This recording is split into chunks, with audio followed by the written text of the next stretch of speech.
The sheer number of bigger budget movies being made means that most will have to make do with a second or third choice instead. Now, just imagine you're the screenwriter, the lowest head on the totem pole of the people responsible for initiating the movie-making journey. The studio has the money and the contacts to organize and provision the trip. The director has the wheel and decides the direction and the method and speed of travel. However, despite the writer mapping the way and applying directions that will be used to decide every step that follows, they will typically have about as much influence over the route as whoever cleans the toilets at the rest stop. Screenwriters may not get to choose who plays the parts they write, but they always have someone in mind, and sometimes you even get a situation where a part is written specifically for a certain actor to play, only for the usual round of Hollywood roulette to pass that part on to someone else. So let's dive in to look at some of the movie roles that, with a little background digging, we can clearly see were meant for other people. This is What Culture, and here are movie roles obviously designed for other actors. Jerry Maguire in Jerry Maguire. Tom Hanks. In recent years, Cameron Crowe has admitted that his first choice to play conflicted sports agent Jerry Maguire would have actually been Tom Hanks, not Tom Cruise. In fact, the role was specifically written with Mr. Hanks in mind. However, at the time, a year before shooting was due to begin, Hanks was focused on developing his directorial debut, That Thing You Do, and had to pass. The role ended up going to another Tom then, this time Cruise, who spent the next 9 months developing the part with Crowe. The result is absolutely iconic, and it might be hard now to imagine anyone else playing the role, except for the fact that Maguire's whole feel-good character arc is quintessentially 1990s Tom Hanks, isn't it? The cynic with a soft heart, the good guy in a rough patch who just needs the right inspiration to come out on top. Sandwiched between 1993's Sleepless in Seattle and 1998's You've Got Mail, Jerry Maguire is exactly the kind of movie that Hanks was making at that time. Hanks not taking the part worked out alright for Cruise though, didn't it? And he'd pick up an Oscars nod for his work in the end. Now I've got a quick question for you. What is your most underrated Tom Hanks movie ever?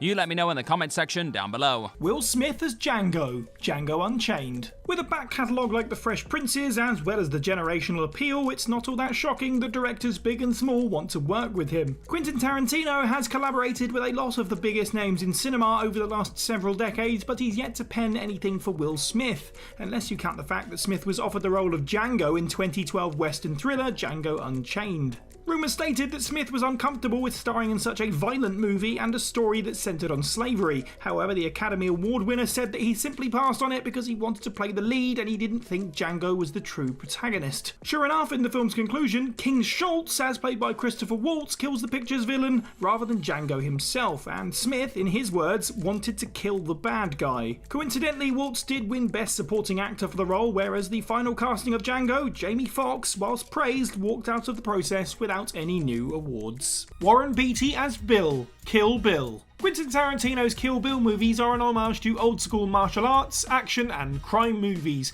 One man who knows all about those last two is veteran actor Warren Beatty. Star of The Parallax View, Mickey 1 and Bonnie and Clyde, Beatty made a name for himself in Hollywood in the 60s and 70s, the era Tarantino was aping with Kill Bill. It's not surprising then that the director wrote a part specifically for Warren, not just any part, the part. Beatty was the first choice to play the titular Bill, the main antagonist of the films and the ultimate target of Uma Thurman's The Bride. Unfortunately, when it came apparent that Bill would need to do more than just sit in a chair and smirk, it was decided that Beatty did not possess the right training for the role. David Carradine played Bill instead and did a mighty fine job with the character. Beatty would have been perfect in the role though, his movie megastar confidence would have shown through in Bill's smarmy arrogance. Ruby Rhod in The Fifth Element, Prince.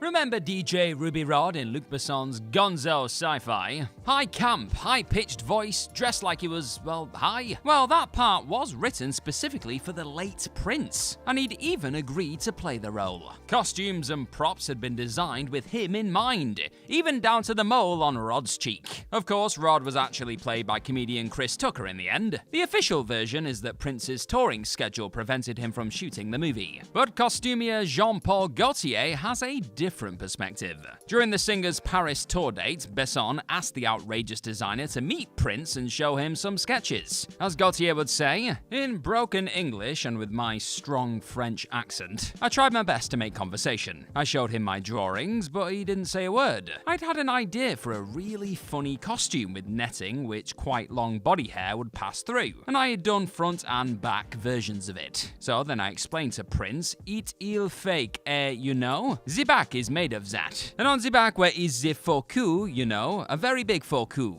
And I slapped my buttocks to show him how the back of the costume would be designed. Yep, that was my attempt at French, you are welcome. Prince gave him an odd look and then left without a word. Okay then. Gaultier would find out later from Besson that Prince had pulled out of the movie, stating that the costumes were a bit too effeminate, and that he wasn't best pleased with Gaultier's lack of respect. Where Gaultier had said fuck you, meaning fake ass, Prince had heard, well, you fill in the blanks. The Rock as everyone. The One. If you thought that the weird 2000 CGI Dwayne Johnson from his early forays into the Mummy franchise was bad, he picked that series over a film that was so critically derided it might have stopped his movie career before it started. 2001's The One is a sci-fi action film that is special effects heavy and also completely absurd. Dealing with multiple universes, Jet Li plays 10 different variations of the same character and is not only the protagonist but also the antagonist. However, the film wasn't originally designed for him, not by a long shot. The script was originally titled The Rock Movie, which really says it all, and yes, it was fully intended that Dwayne "The Rock" Johnson would go from the WWE into a movie where he plays nearly a dozen variations of himself. Reportedly, early CGI of the fight between Good Guy Rock and Bad Guy Rock was even worked on before he passed on the project and moved on to The Mummy Returns. Unfortunately, in doing so, we missed out on Johnson and Jason Statham appearing on screen together in the early 2000s, years before they were united in Hobbs and Shaw. Eventually, the film was retitled The One, and Jet Li did his best to save a movie that was doomed. Delores Wilson in Sister Act, Bette Midler. When screenwriter Paul Rudnick pitched the movie that would later become Sister Act to producer Scott Rudin, it was with veteran actor and Broadway singer Bette Midler in mind. Midler, however, passed on the film, convinced for some reason that her fans wouldn't want to see her play a nun. It made no sense, really. Delores wasn't a nun, she was a brassy lounge singer forced to masquerade as Sister Mary Clarence while in witness protection, who uses her showbiz instincts to transform the fortunes of the convent's choir. The part wasn't just written for Midler, it was bloody made for her. Eventually, the film went to Whoopi Goldberg, of course. It also went through so many writers and so many drafts that Rudnick requested that he be credited with a pseudonym as it no longer resembled the movie he'd pitched. You know what survived the rewrites though? Delores Wilson, aka Sister Mary Clarence, and the movie was a huge hit. Rachael Leigh Cook as Rogue, X-Men. Before the MCU, there was Sony and 20th Century Fox's respective Spider-Man and X-Men trilogies. The first installment in the latter, released in 2000, is fondly remembered for how it adapted the source material for the big screen. Whilst Hugh Jackman's Wolverine was the convincing breakout star of the show, a character just as central to the story was Rogue and her internal battle with her abilities, expertly portrayed by Anna Paquin. 21 years after its release, Rachael Leigh Cook, who acted alongside Paquin in She's All That, revealed that she had originally been approached about and offered the role of Rogue, but had passed on it. Describing the experience, Cook recounted that she had been told by acquaintances within the industry that it was important for her to be seen as a serious actor, which led to her rejecting the offer from Fox to star in the upcoming superhero film. Whilst they're all the rage now, it's worth noting that superhero movies have largely been a big risk, usually seen as kitsch and not the kind of thing that actors pursuing deep character performances and awards should involve themselves with. Cook also said that the first time she saw the film's posters and intense marketing, she realised her mistake and has regretted it ever since. John Belushi as Emmett, Spies Like Us. Spies Like Us is an often forgotten buddy comedy movie starring Chevy Chase and Dan Aykroyd as two hapless secret agents on a Cold War mission. If you've seen that Family Guy episode with Chase and Aykroyd in it, this film was the inspiration. It was directed by John Landis, featured cameos from the likes of Terry Gilliam, Frank Oz and B.B. King, and even had a theme song recorded by Paul McCartney. However, there was nearly another famous name attached to the movie. Landis and Aykroyd had a long-standing relationship with comedic actor John Belushi. The three had made the Blues Brothers together, and the two actors' partnership stretched all the way back to the early days of Saturday Night Live. Chevy Chase's character of Emmett Fitzhugh was originally earmarked for Belushi, but fate had other plans. The star sadly passed away in 1982 after the part had been written for him. This halted work on the film, which only got made in 1985. Belushi was taken from us far too soon, but he leaves behind behind an incredible body of work for us to remember him by. But Spies Like Us could have been one more incredible Aykroyd and Belushi team-up. Bruce Willis in What Just Happened, Alec Baldwin. Yeah, that title is confusing, but let me explain. So, the role where the beloved icon that is Bruce Willis plays a jerk version of himself wasn't actually written for Bruce Willis at all. Writer Art Linson and director Barry Levinson's Hollywood satire follows Robert De Niro's stressed-out film producer Ben from set to boardroom to set. Amongst many other memorable moments, it features a subplot in which Bruce Willis turns up to shoot Ben's movie with an impressively luxurious beard, which he refuses to shave off, despite it being completely inappropriate for the part. Well, that part was originally intended for Alec Baldwin, because, well, it was based on Alec Baldwin himself. You see, What Just Happened is a fictionalized retelling of stories from Linson's own memoir of the same name. In his book, Linson recounts Baldwin turning up to shoot 1997's The Edge for director Leigh Tamahori, with, yep, an impressively luxurious beard which he refused to shave off. Baldwin's character was a fashion photographer whose plane crashes in the wilderness. His having the beard at the end of the movie made sense. Having it at the beginning made no sense whatsoever though. Yet Baldwin had to be threatened with being fired from the movie and sued by the studio before he would shave the damn thing off. De Niro, who was also a producer on the film, had originally approached Baldwin to play himself, thinking his famously prickly friend might have developed a sense of humor about the whole thing. Viewer, he had not, leading to the great Willis being cast in his place. Sending all the love to the Willis clan as well right now. Michael J. Fox and Elvira as Mark Kendall and the Countess. Once Bitten. Once Bitten is a 1985 horror comedy that bombed on release but has since grown a small cult following. The film follows a teen all too keen for his first sexual experiences that he winds up wrapped around the finger of a 400-year-old vampiric countess.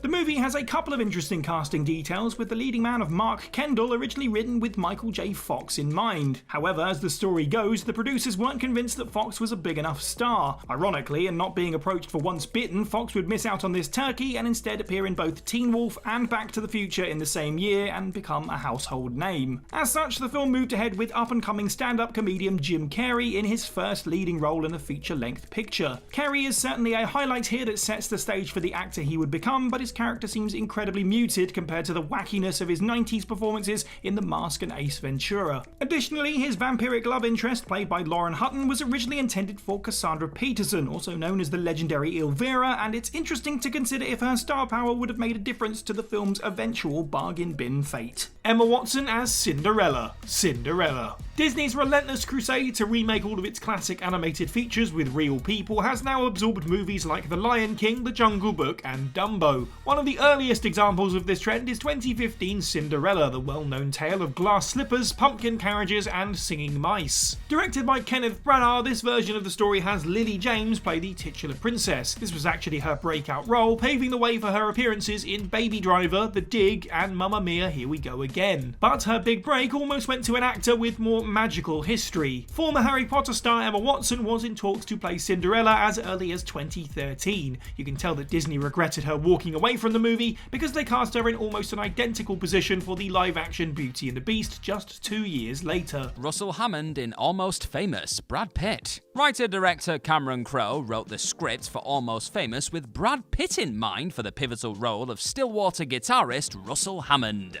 Not only that, but he also managed to secure Pitt for the role too, working with him for over 4 months in developing the character. Patrick Fugit, who plays the film's protagonist, teenage music journalist William Miller, even remembers being introduced to Pitt in Crowe's office, bonding with him over PlayStation and running some scenes with Kate Hudson. He was in the running to play Hammond's love interest, Penny Lane, at the time. Good times. However, Pitt pulled out of the film before shooting could begin. Crowe rather frankly admits that he cried when he found out, saying that it was partly that the money wasn't right and partly nerves over how it might appear for his career. Russell Hammond, after all, is significantly older than Penny Lane, as was usual with rock and roll band-aids in the 70s. Billy Crudup was eventually cast in his place and did a fantastic job in a career-making role. There's actually an argument to be made that Pitt, an established movie star by that point with a ridiculous level of cool, wouldn't have been able to deliver the vulnerability or the callousness that Hammond exhibits in the film in the same way that Crudup does. Nonetheless, there are multiple references in the finished film to Hammond being almost too good-looking, and that golden god line was clearly intended to be delivered by the blonde, godlike Pitt, wasn't it? Thanks for checking out this What Culture list designed just for you, I promise. If you're enjoying yourself, then hit that subscribe button down below and you will enjoy yourself more with more What Culture videos. Marilyn Monroe as Holly Golightly, Breakfast at Tiffany's. This is a case not so much of a screenwriter envisioning an actress, but before that, the author of the original novel. When putting together the 1958 Breakfast at Tiffany's novella, Truman Capote pictured the character of Holly Golightly portrayed in his mind by Marilyn Monroe. And why not? She was the most prominent woman in cinema during that period, after all. So when the movie was adapted for the big screen years later, Capote pushed for his vision to become a reality. To that point, screenwriter George Axelrod was asked to write his script in a way that appealed to the actress's strengths. However, Leigh, who had trained Monroe out of his acting school in New York City, advised her to pass on the role as her portraying a lady of the evening could harm her image. The studio's choice for Holly was Audrey Hepburn, who at first also passed on the role before changing her mind. Coincidentally, Breakfast at Tiffany's would go on to be one of Hepburn's most iconic and beloved performances, and the image of her with her hair up and holding a large cigarette holder is one of the 21st century's most recognisable cinematic looks. Harrison Ford as Dr. Langdon, The Da Vinci Code. The Da Vinci Code was a novel written by Dan Brown that everybody owned in 2003. You couldn't move for copies of it. I mean, really, there were streets in the UK that were literally flooded with copies. Okay, maybe not literally, that was an exaggeration, but it was everywhere. Naturally, The Da Vinci Code got the film treatment in 2006 with Tom Hanks playing the role of symbologist Robert Langdon. Hanks was obviously a big get for the movie, but wasn't really the dashing action hero type. This is a far cry from how Langdon is described in the books themselves, Harrison Ford in Harris Tweed. Well, there's your actor right there. Brown literally name-dropped Ford in the books this movie is based on. That's not something somebody does by accident. He clearly envisioned Han Solo in his head. The star was only 64 at the time, so could have played the role, but his only film credit in 2006 was a movie called Firewall, which has 18% on Rotten Tomatoes. Clearly, he didn't have anything better to do, so why wasn't he cast as Langdon? Peter Weyland in Prometheus, Max von Sydow. Ridley Scott's long-awaited return to the Alien franchise began life purely as backstory to his original film. However, when Wonderkid screenwriter Damon Lindelof was tasked to rewrite John Spate's initial script, the project became a parallel story instead, set in the same universe but no longer reading as a straight prequel. Part of that story involved a traditional Alien franchise plot point: the duplicity of the Weyland Corporation, the financiers of several of the gruesomely aborted missions in the Alien franchise. In this case, it depicted Peter Weyland, the corporation's founder, a man of advancing years seeking to use his vast fortune to stave off death. Originally, Scott had legendary actor Max von Sydow in mind to play Weyland. He was 86 at the time, age appropriate for the role, but still a formidable presence in front of the camera. However, a subsequent draft of the script called for a younger version of Weyland to appear. So, weighing up the alternatives, it was decided to go with the equally formidable but considerably younger Guy Pearce, who could appear au naturel in the flashback part of the story, and then be aged up with makeup for his two other appearances in the film. Pearce was cast and production proceeded, and then a further draft of the script cut the flashback sequence entirely, leaving Scott with the prospect of Pearce playing twice his own age for no good reason. Now that's awkward. With an actor of Pearce's caliber though, even this could have worked in Scott's favour. But the old age prosthetics his team used made the man just look like a mummy. Should have stuck with Max really. Richard Pryor as Sheriff Bart, Blazing Saddles. Mel Brooks' 1974 comedy western Blazing Saddles absolutely knocked socks off on release for being raucous, racy, and a non-stop ride of comedic twists. As for the film's starring role, Sheriff Bart had been written with a particular name in mind, one that appears in the film's credits. Legendary stand-up comedian Richard Pryor was involved in the earlier drafts of the film and is credited as such, but he was also first choice to play Blazing Saddles' lead character. However, Warner Brothers refused to insure Pryor because of his history of drug use and arrests associated with it. The film's racially charged humour was so perfect for Pryor and the kind of routines he was known for that director Mel Brooks almost abandoned the project altogether before Pryor himself recommended Cleveland Little. Whilst the movie's smash hit triumph against all odds speaks volumes about Little's success in the role, it's hard not to imagine how great Pryor would have been performing as a character that was clearly his to play. Leonardo DiCaprio as Patrick Bateman, American Psycho. Good-looking, charismatic, wealthy, a symbol of youthful success. Yep, that's Leonardo DiCaprio in 2000. The young star was hot property after movies like Romeo and Juliet and Titanic, and distributor Lionsgate Films were desperate to have him head up their adaptation of Bret Easton Ellis's controversial novel. So desperate, in fact, they fired director Mary Harron because she wanted to go with Christian Bale instead. When new director Oliver Stone and Leo both quit the project, Harron was rehired and she got her leading man. Filming American Psycho was a huge undertaking as the book doesn't really lend itself to the big screen. Lionsgate probably wanted a big name like Leo on board to ensure people actually saw it, plus his boyish charm would have provided the perfect decoy for Bateman's secret murderous side. Instead, Bale was chosen for the part and the film was all the better for it. He made the role his own and helped the film become a modern classic, as well as securing his own position as a superstar. Mary Corleone in The Godfather Part III, Winona Ryder.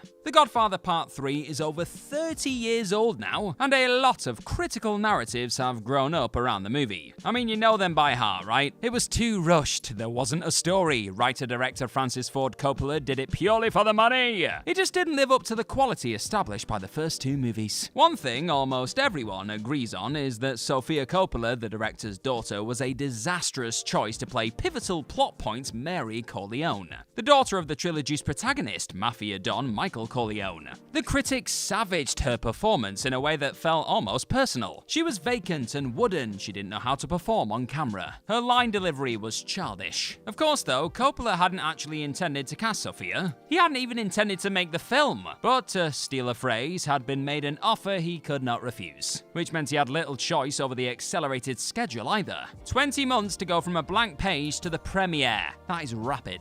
Coppola drew the best possible cast and crew around him then. I mean, no one could say no to The Godfather, could they? And that included Winona Ryder, perfectly cast as Mary Corleone. That is, until having filmed 3 movies back to back, she pulled out due to nervous exhaustion. A day before she was due to begin filming, Coppola didn't have anyone else except Sofia he could bring in to play Mary at such short notice. And he couldn't rework the schedule, he was already pushed for time. That, in turn, led to one of the most notorious miscast roles in cinema history, one he's regretted for 30 years. Zooey Deschanel as the Wasp, the Avengers.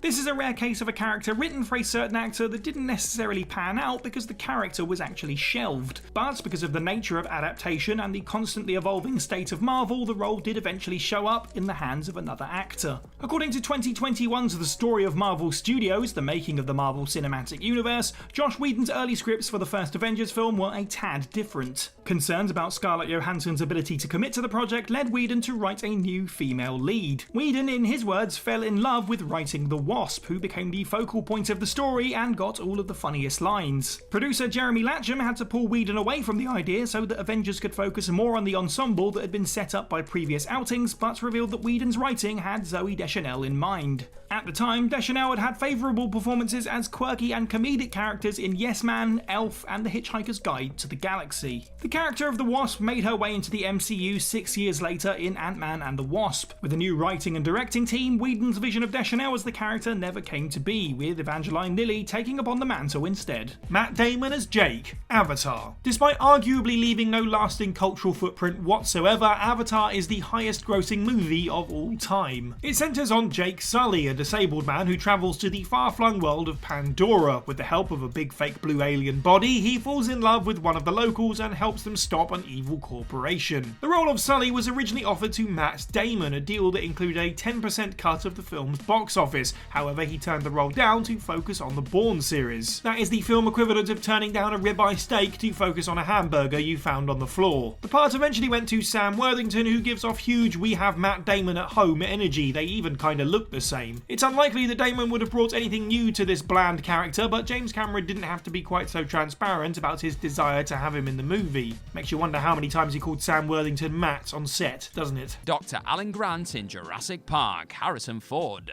From the late 80s to the mid-90s, Harrison Ford was the biggest leading man in Hollywood. If a script had a male lead role over 45 years old, they took it to Ford first. because if he said yes, their project would get an immediate green light, a start date, and a hike on the budget. Hollywood loved and still loves its Harrison. Of course, even a workaholic can't be in everything though, and Ford has never been a workaholic, so he almost always said no. That's exactly what happened with the role of Dr. Alan Grant in Steven Spielberg's Jurassic Park. A role which was not so much written for him as modelled on the character that had made him a star. No, not Han Solo, Indiana Jones, whip crack. If you check out the painted concept art that Spielberg had knocked up at the pre-production stage, the guy running away from the T-Rex with the two kids is the spitting image of Ford's rugged archaeologist. That is not a coincidence. You can see why he turned it down though. Grant is a rough and ready prehistory geek, a paleontologist with a gung-ho attitude and a cool hat, who spends half the movie running away from elaborate special effects. Basically, everything that Ford spent half the 1980s doing then. George Clooney as Jack Frost.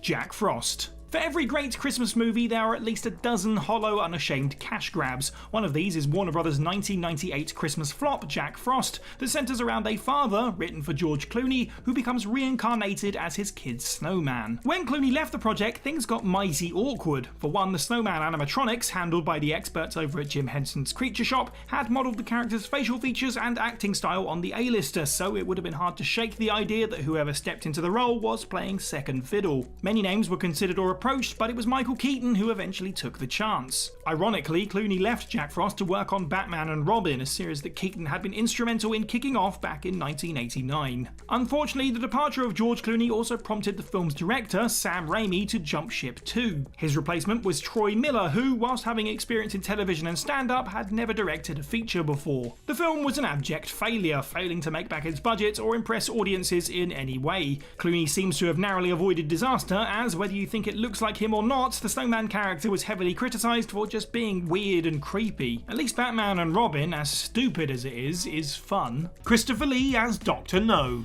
Dr. No. The movie that started the biggest film franchise of all time, Dr. No first introduced the world to the dashing misogynist known as Bond, James Bond. The film whisks Bond away to a private island owned by the eponymous antagonist. His name is genuinely Dr. Julius No. With a name like that, it's no wonder he became a supervillain. Eon Productions had their perfect hero in Sean Connery, so now they needed to find someone for him to go up against. Bond creator Ian Fleming had a few ideas, although they were mostly to serve his own purposes. He originally suggested one of his good friends, Noel Coward, for the part, who declined by screaming no, no, no in Fleming's face. His next idea was for Dracula actor and step-cousin Christopher Lee to take the part. Lee would have been a perfect Dr. No. His imposing figure would have been far more effective than Joseph Wiseman's, and there's just something about the way he looks that screams, this man is evil. Which naturally is why he wound up playing a Bond villain eventually, Candy, John Belushi and Eddie Murphy. Ghostbusters. The sci-fi comedy adventure of failed professors going into business for themselves, Ghostbusters is a film that personifies the 1980s. It also has perhaps one of the most perfect casts of all time, gifting iconic roles to all of its major players. Several characters in early drafts had certain actors in mind that never made it to screen. In the storyboards leading to the film's production, sketches of Louis Tully are very clearly not Rick Moranis, and are instead writing duo Aykroyd and Ramis' first choice of John Candy. However, Candy's request to tweak the character ultimately led to his replacement. The original drafts for the movie were intensely different and were set in the far future, with Ghostbusters being part of a massive time-travelling conglomerate. In Aykroyd's earliest visions, the film was a comedy-adventure vehicle for himself and long-standing acting partner John Belushi. When Belushi passed away, the role of Dr. Venkman instead went to fellow Second City alumni Bill Murray. Similarly, Eddie Murphy admitted that Aykroyd offered him the role of Winston Zeddemore. However, when the film got closer to fruition, Murphy turned the part down for Beverly Hills Cop. This left Ernie Hudson to pick up the role, who, compared to Murphy, was a relative unknown. Hudson was a great fit for Zeddemore, who offered an understated straight man role to the supernatural chaos around him, and in doing so, launched his own film career proper. Tom Cruise as Tony Stark, Iron Man. There is no denying that Robert Downey Jr. was the perfect Tony Stark. His combination of rich kid attitude, wisecracking swagger, and unconventional looks made him the perfect flawed hero of the MCU. There's no doubt that he made the role his own, to the point where even thinking about another actor playing the part is sacrilegious. But on the other hand, a billionaire playboy with a love of high-powered flying machines, that is Tom Cruise to a T. Maverick himself expressed an interest in playing playing the role as early as 1998, back when the character and Marvel as a whole were languishing in obscure limbo. While Stark is a little more self-aware than Cruise's usual performances will allow, that is probably down to Downey's influence. A lot of the original Iron Man dialogue was improvised because the script actually wasn't finished when filming started, allowing the actor to put his own stamp on the hero. And thank God that he did. Can you imagine a world where Tom Cruise headed up the MCU? No, didn't think so. Everyone in Blow Dry. Anyone. Blow Dry is a case study in the horrors of studio micromanagement. There may be no other film in history where the entire cast were all clearly intended to be practically anyone other than who they actually hired. It's fair to say that 20 years ago, Oscar-winning screenwriter Simon Beaufoy didn't have the Hollywood clout he probably enjoys today. Beaufoy's first feature was The Full Monty, 1997's unexpectedly massive comedy about laid-off Sheffield steelworkers who form a male stripper troupe. What a movie. The film featured a cast of virtual unknowns, most of whom came from the north of England. But when he attempted to duplicate the trick with his script for Never Better, about rival hairstylists in Yorkshire, Beaufoy found his film placed with Miramax and the infamous Harvey Weinstein. Suddenly there were lists of Hollywood famous actors flying about, mostly over his head. Even director Paddy Brannock had little control over who was actually cast, which is how a movie supposedly about the authentic lives of working class northern hairdressers dealing with terminal illness and LGBT themes ended up starring Natasha Richardson, Alan Rickman and Bill Nighy, all Londoners, Rachel Griffiths, an Australian, and Josh Hartnett, an American, absolutely murdering Yorkshire accents. The result was, to put it mildly, horrible. Unable to fix it, Beaufoy bowed out to make way for another writer. However, since the whole point was to play up the connection with The Full Monty, he wasn't even allowed to remove his name from the film. Instead, in a towering moment of English passive aggression, he asked for his credit to read based on the screenplay Never Better by Simon Beaufoy.